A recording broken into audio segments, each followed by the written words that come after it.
Assalamualaikum. Halo semuanya. Kali ini saya akan membahas kelanjutan sebuah alur cerita novel, dengan novel yang berjudul Kaisar Naga. Jangan lupa buat teman-teman untuk like, komen, subscribe and share ya. Yuk, tanpa basa-basi lagi, kita lanjut ke pembahasannya. Di episode sebelumnya, Xie Kuang dan tetua lainnya dari 4 akademi, beberapa tetua berjubah perak, dan diaken dari setiap halaman bertanggung jawab untuk menghitung poin. Selain orang-orang ini, banyak anak muda berkumpul. Orang-orang muda ini semuanya adalah murid lama dari 4 halaman. Setiap tahun, murid baru menarik banyak perhatian, karena pendatang baru mewakili masa depan dan kemungkinan tak terbatas. Menurutmu, berapa banyak orang yang akan memenuhi syarat tahun ini? Ucap tetua Chuan Gong dari Akademi Macan Putih berdiri di depan, bertanya kepada 3 lainnya. Penatua Chuangong dari Akademi Macan Putih adalah seorang pria parubaya pendek dan gemuk bernama Duan Mujin, yang merupakan anggota keluarga Duanmu.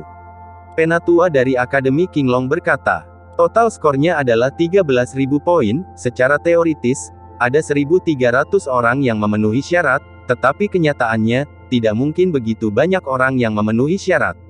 Pasti ada beberapa kartu besi dengan poin belum ditemukan, dan pasti ada beberapa orang dengan skor lebih tinggi dan beberapa dengan poin kurang dari 10, jadi saya perkirakan 500 orang bisa lulus, itu lumayan, ucap penatua Akademi Qinglong.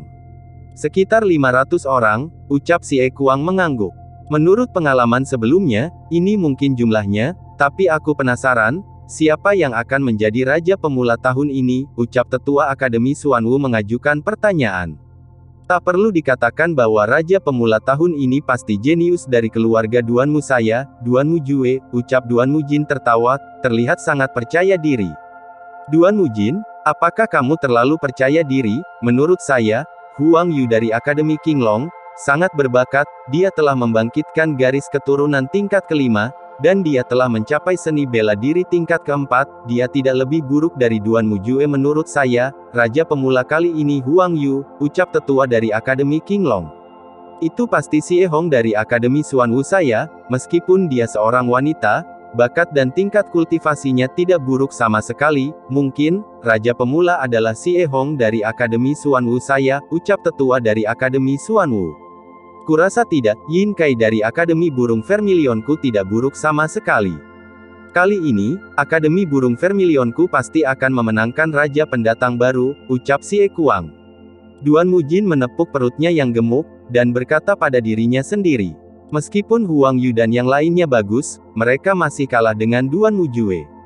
Juga, Xie Kuang, kamu Akademi Suzaku belum memenangkan raja pemula selama 8 tahun, kali ini mustahil, jangan bermimpi, ucap Duan Mujin. Wajah Xie Kuang menjadi gelap, dan berkata, Fati Duanmu, apa maksudmu, lihatlah aku, Suzaku Yuan, atau semacamnya, ucap Xie Kuang.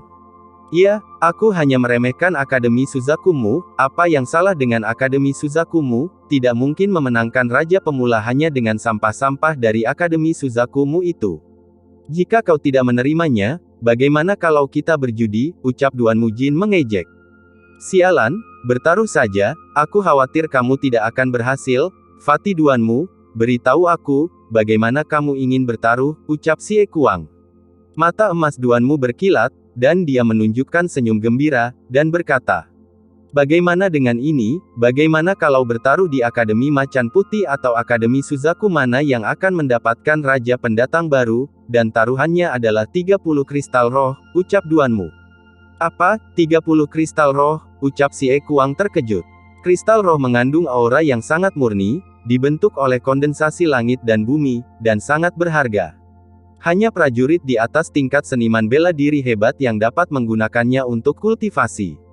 Di pasaran, kristal roh bisa dijual seharga 10.000 tael perak. 30 kristal roh setara dengan 300.000 tael perak. Taruhan, hanya 30 kristal roh, benar-benar pertaruhan. Apa, Xie Kuang, apakah kamu tidak berani bertaruh dengan 30 kristal roh, ucap Duan Mujin tersenyum menghina. Sial, Xie Kuang menggertakkan giginya, dan berkata, Duan Mujin, aku bertaruh, dan tidak ada yang akan mempermainkannya, ucap Xie Kuanfei. Aku khawatir kamu akan mengingkari hutangmu, ucap Duan Mujin mencibir. Seorang murid telah keluar. Pada saat ini, tetua dari Qinglong Yuan berkata. Benar saja, dari pegunungan Yuye, beberapa anak muda keluar. Dia murid Akademi Suzaku, dia keluar cukup cepat, tapi dia tidak tahu berapa banyak poin yang didapatnya, ucap Duan Mujin tersenyum menghina. Xie Kuang membuat wajah cemberut, lalu memandangi anak-anak muda itu, dan berkata, berapa banyak poin yang kamu dapatkan, keluarkan dan hitung untuk pendaftaran, ucap Xie Kuang. Tidak banyak. Seorang pria muda sedikit tersipu, dan akhirnya mengeluarkan sepiring besi 2 yuan dan 1 sen, sementara yang lain tidak memiliki satu pun, jelas, yang mereka peroleh hanyalah 2 sen. Hahaha, 2 poin untuk beberapa talenta, panen yang luar biasa untuk Akademi Suzakumu, ucap Duan Mujin tertawa. Para tetua dari 2 institut lainnya juga tersenyum. 4 halaman bersaing sengit satu sama lain, semakin buruk halaman lainnya, semakin bahagia mereka. Wajah Xie Kuang sangat suram. Sejak anak muda ini keluar, semakin banyak anak muda yang keluar, tentunya sangat sedikit yang sangat berkualitas. Hanya 1 dari 10 orang. Mereka yang tidak lulus semuanya tertunduk, sedangkan yang lulus bersuka cita. Adapun jumlah orang yang memenuhi syarat, wajar jika Akademi Macan Putih untuk sementara memiliki keunggulan, menempati peringkat pertama. Qinglong Yuan peringkat kedua, dan Xuanwu Yuan peringkat ketiga. Akademi Suzaku, seperti beberapa tahun terakhir, berada di peringkat terakhir. Ini membuat Duan Mujin tertawa lebih bebas. Dan wajah Xie Kuang menjadi semakin jelek. Lihat, Xie Hong telah keluar.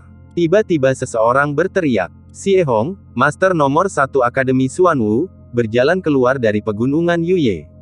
Namun, kulit Xie Hong tidak tampan, dan terlihat sedikit suram. Hei, sepertinya nilai keponakan Xie Hong tidak terlalu memuaskan. Melihat ekspresi Xie Hong, Duan Mujin tersenyum. Wajah tetua Chuangong dari Xuanwu Yuan tenggelam. 509 poin. Pada akhirnya, Xie Hong mencetak 509 poin. 509 poin tidak buruk, tetapi tanpa pelat besi 500 poin, sangat sulit untuk memenangkan tempat pertama dengan skor ini, ucap tetua dari Akademi Qinglong. Itu belum tentu demikian. Jika tidak ada yang mendapatkan pelat besi 500 poin kali ini, maka 509 poin Honger dapat memenangkan tempat pertama, ucap penatua dari Akademi Xuanwu berkata dengan enggan. Kali ini, seseorang mendapat medali besi 500 poin, ucap Xie Hong tiba-tiba. Apa, siapa yang mendapat pelat besi 500 poin, ucap keempat tetua yang mendengar semuanya terkejut dan bertanya dengan tergesa-gesa. Siapapun yang mendapat medali besi dengan 500 poin mungkin menjadi yang pertama, jadi mereka tentu saja memperhatikan. Xie Hong menggelengkan kepalanya, tetapi tidak menjawab. Meskipun Lu Ming mendapatkannya di awal, Duan Mujue, Yin Kai, Huang Yu dan yang lainnya mengikuti Lu Ming dengan sekuat tenaga. Setelah beberapa hari, dia tidak tahu tangan siapa lempengan besi 500 titik itu jatuh. Tatapan para tetua yang menyampaikan keterampilan itu berkedip-kedip, berharap kartu besi 500 poin itu ada di tangan kejeniusan mereka sendiri. Dan para murid tua di dekatnya juga banyak berdiskusi, menebak siapa yang akan menjadi yang pertama. Yin Kai telah keluar. Ada juga Huang Yu. Seseorang memanggil. Jantung Xie Kuang berdetak kencang dan dia buru-buru melihat. Saya melihat Yin Kai dan Huang Yu memimpin sekelompok orang, berjalan keluar dari hutan. Yin Kai, kamu harus menghitung dulu, ucap Huang Yu berkata sambil menatap Yin Kai. Wajah Yin Kai sangat suram, dan dengan lambaian tangannya, sekumpulan kartu besi untuk poin muncul. Meskipun cincin penyimpanan sangat berharga dan langka, masih ada orang jenius setingkat Yin Kai. 496 poin. Skor Yin Kai adalah 496 poin, bahkan lebih sedikit dari skor Xie Hong. Haha, Xie Kuang, sepertinya 30 kristal rohmu hilang, skor Yin Kai lebih rendah dari Xie Hong, jadi tidak mungkin mendapatkan tempat pertama, ucap Duan Mujin tertawa. Duan Mujin, jangan terlalu bersemangat, meskipun Yin Kai tidak bisa memenangkan kejuaraan, tapi Duan Mujue mungkin juga tidak bisa memenangkan tempat pertama, ucap Xie Kuang. Benarkah, lagi pula, aku tak terkalahkan, bahkan jika Duan Mujue tidak mendapatkan tempat pertama, toh aku tidak akan kalah, ucap Duan Mujin mencibir. Saat ini, wajah Yin Kai juga sangat jelek. Lu Ming, kuharap Duan Mujue telah mengambil 500 poin plat besimu, ucap Yin Kai meraung di dalam hatinya. Dia lebih suka Duan Mujue mendapatkan tempat pertama daripada Lu Ming. Pada saat ini, Lu Ming dan Feng Wu berjalan keluar dari pegunungan Yuye. Lalu setelah itu, bagaimanakah kelanjutan ceritanya? Next di episode berikutnya ya. Wassalamualaikum warahmatullahi wabarakatuh.